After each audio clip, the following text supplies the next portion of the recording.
This is in continuation to the narrations that are used to prove that Abu Talib alayhi salam did not die upon Iman. We've already dealt with a number of these narrations, including ones which are found in Sahih al-Bukhari with quote-unquote authenticated chains. And so we were explaining how we discredit these narrations on grounds of their clear contradiction with the Qur'an. Yani they make claims which if you put in front of the quote of the Qur'an falsifies those claims. Rasulullah sallallahu alaihi wasallam himself very clearly said, whatever is attributed to me that goes against the Qur'an, فَلَمْ أَقُلْهُ. Understand that I never said it. There is a set of narrations in Tafsir al-Tabari that Surah 6 verse 26 is revealed concerning Abu Talib. So Imam al-Tabari, his style is that he will look at a certain verse and then he will present different views that have been transmitted from early personalities. But the mere fact that he narrates a narration doesn't mean he authenticates it. So وَقَالَ آخَرُونَ, there are others who have said that this verse, وَهُمْ يَنْهَوْنَ عَنْهُ وَيَنْأَوْنَ عَنْهُ, they dissuade, yani they discourage, they forbid others from following him. Yani they is referring to the kuffar and him is referring to the Prophet. Allah is saying they are kuffar who discourage others from following him and they themselves avoid him. Imam al-Tabari mentions how some people try to claim that this ayah was revealed about Abu Talib. So the very first narration he mentions from Hannad, from Waki' and Qabisa, from Ibn Waki', from his father, from Sufyan, from Habib ibn Abi Thabit, Amman Sami'a ibn Abbas,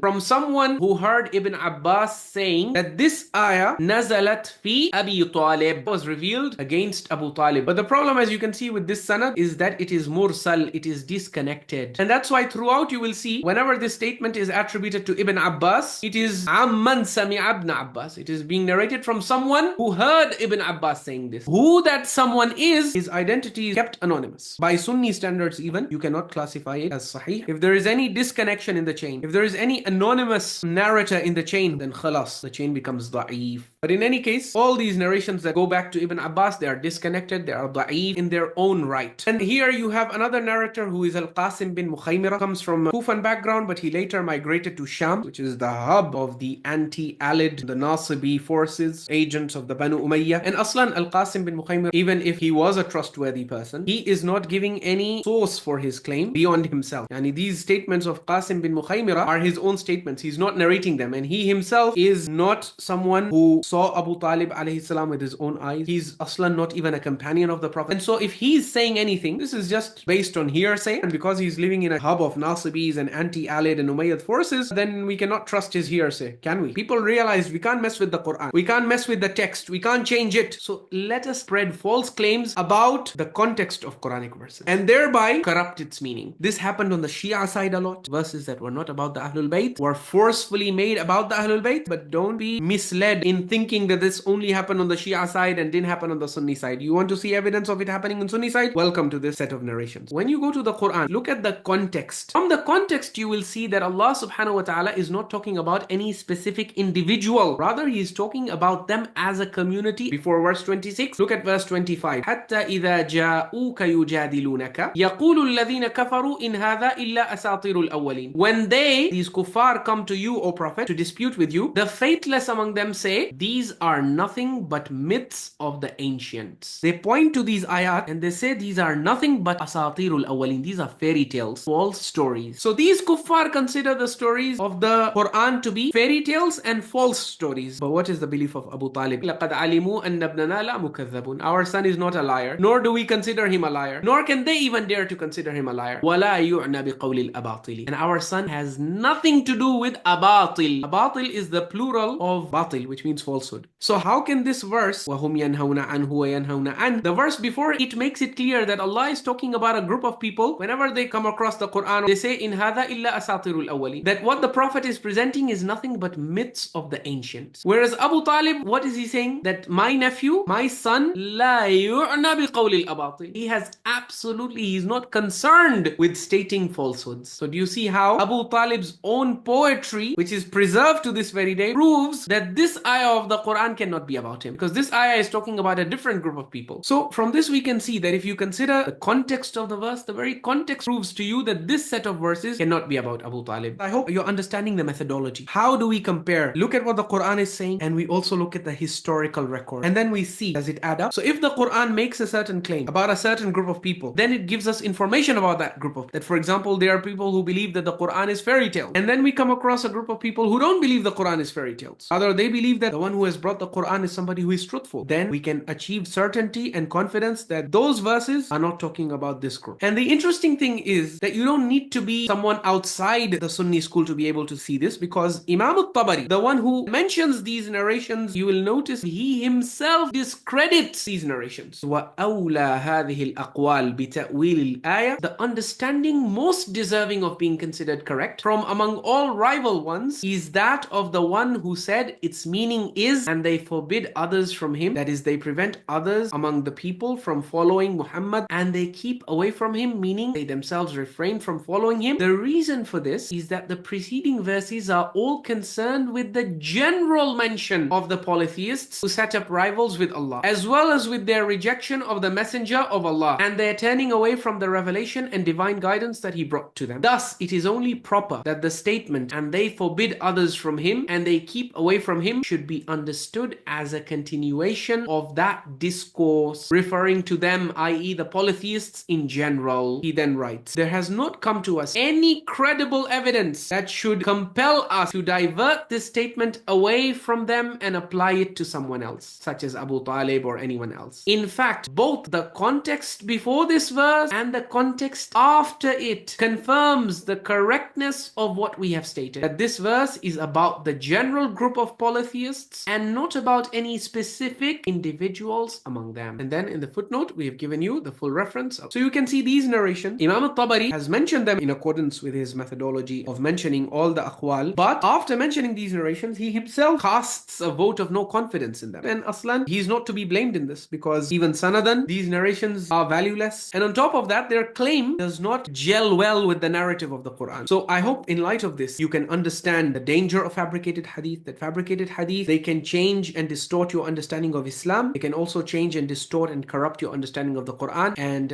you should be very careful when you're dealing with narrations that are talking about sha'nun nuzul or sababun nuzul. There are lots of fabricated narrations in this domain, in both the Sunni corpus as well as the Shia corpus. Now, usually scholars are sharp. As you can see, Imam al-Tabari has managed to see through these fabrications. At other times, they're not so careful and they end up getting fooled by such narrations. In either case, we need to keep on our critical thinking caps on when we're reading narrations about sababun nuzul. If they do not gel well with the established realities of history as well as the context of the Quran, we throw them out. The verse in Surah At-Tawbah is not about Abu Talib. The verse in Surah Al-An'am is not about Abu Talib. If there is one verse in the Quran which we can say is about Abu Talib, it is the verse in Surah Al-Duha. Alam yajidka yatiman fa'awa. Did he not find you an orphan and then he fa'awa, then he offered you protection and care and he nurtured you? So Allah subhanahu wa ta'ala did this. But who was the wasila? Through whom did Allah do this? Well, first he went into the care of Abdul Muttalib, his grandfather. And upon his death, Abdul Muttalib transferred the responsibility to Abu Talib. Allah subhanahu wa ta'ala arranged for the Prophet to be raised by Abu Talib alayhi salam. Ana wa kafilul yatimi fil jannati kahatain. I and anyone from my ummah who raises an orphan, who takes care of an orphan, I and such a person will be in Jannah like this, like these two fingers. This is the thawab of raising an ordinary orphan. Imagine the reward and the station of the one who raised Rasulullah sallallahu alayhi wa alihi wasallam, raised him, protected him, defended him, went to unbelievable lengths to ensure his safety and security, to the point of making his own sons lie on his bed. Whenever we talk about Imam Ali bin Abi Talib alayhi salam, and we mention the incident of Hijrah and how he bravely slept on the bed of the Prophet such that the Prophet was able to migrate to Medina in safety, while the kuffar kept on thinking that he's sleeping on his bed. On this occasion, the Zakireen are so busy narrating the fadila of Amirul Mu'mineen, they forget and they do injustice to the one who deserves true credit for this. Because for the world, Amirul Mu'mineen is sleeping on the bed of the Prophet for the first time. For the world. But for those who have studied the history of Sha'b Abi Talib, when the Prophet ﷺ and the entire Banu Hashim who supported him were placed under boycott, and there was a danger, there were threats being issued that we will come one night and we will kill the Prophet. Sudden surprise attack and we will kill him. Remember Abu Talib in his poetry, he says, وَإِنِّي لَعَمْرُ اللَّهِ إِن جَدَّ مَا أَرَى لَتَلْتَبِسًا أَسْيَافُنَا بِالْأَمَاثِلِ, that I swear by Allah, if you ever fulfill your threats, then our swords are going to chop off the necks of the choicest of your men. These threats were real. And so Abu Talib did not just rely on threats in his poetry. He took practical measures. Every night, because he used to fear that someone might come and kill the Prophet ﷺ, he used to change the beds. On the bed of the Prophet ﷺ, he would sometimes make Ali ibn Abi Talib sleep. Another time he would make Ja'far ibn Abi Talib sleep. Another time he would make Aqil sleep. He would keep on changing the bed of the Prophet and exchanging it with his own sons, so that if, God forbid, there is ever an attack, his own son should get killed, his own son should be cut to pieces, but the Prophet ﷺ's life should be saved. You tell me which kafir, which unbeliever would go this far? Those people who keep on arguing, family,